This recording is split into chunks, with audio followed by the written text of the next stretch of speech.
జిల్లా ఇన్ఛార్జి మంత్రివర్యులు వివేక్ గారిని మాట్లాడవలసిందిగా కోరుతున్నాను.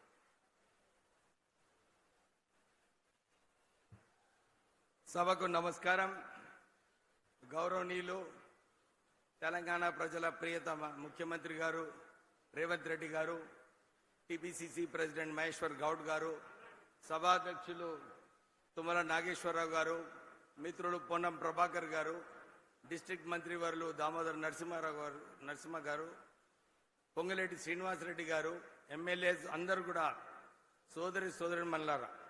సమయం తక్కువ ఉంది, ఎక్కువ సమయం మాట్లాడేది లేదు. కానీ ఇప్పుడే అందరు చెప్పినట్టు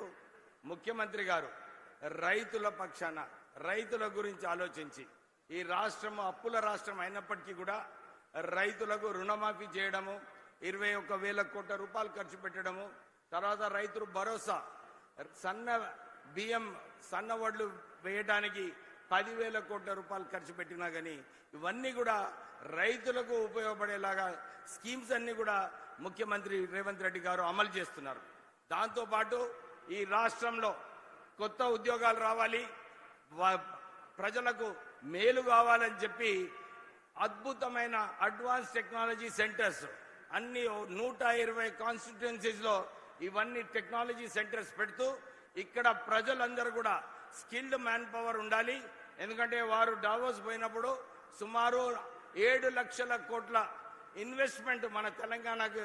రావడము, కొత్త సంస్థలు పెట్టినప్పుడు స్కిల్డ్ మ్యాన్ ఫోర్స్ ఉండాలని చెప్పి ఈ అద్భుతమైన స్కిల్ యూనివర్సిటీ ద్వారా మన తెలంగాణ బిడ్డలకు అందరికీ కూడా ఉద్యోగ అవకాశాలు కల్పించాలని చెప్పి ఈ అడ్వాన్స్ టెక్నాలజీ సెంటర్స్ స్థాపించడం జరుగుతుంది. ప్రత్యేకంగా ముఖ్యమంత్రి గారికి ధన్యవాదాలు చెప్పాలి. ఎందుకంటే ఎవరైతే ఈ అడ్వాన్స్ టెక్నాలజీ సెంటర్స్ లో వాళ్ళు అడ్మిషన్ తీసుకున్నారో వాళ్ళందరికీ కూడా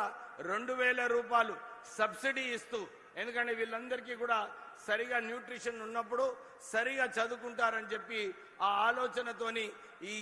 సబ్సిడీ స్కీమ్ కూడా ప్రారంభం చేయడం జరిగింది. అంతేకాదు ప్రత్యేకంగా మన సిద్దిపేట జిల్లాకి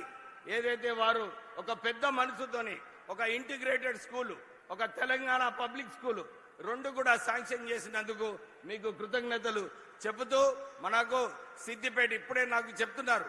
వివేక్ గారు, మీరు ఇన్ఛార్జ్ మంత్రి గారు,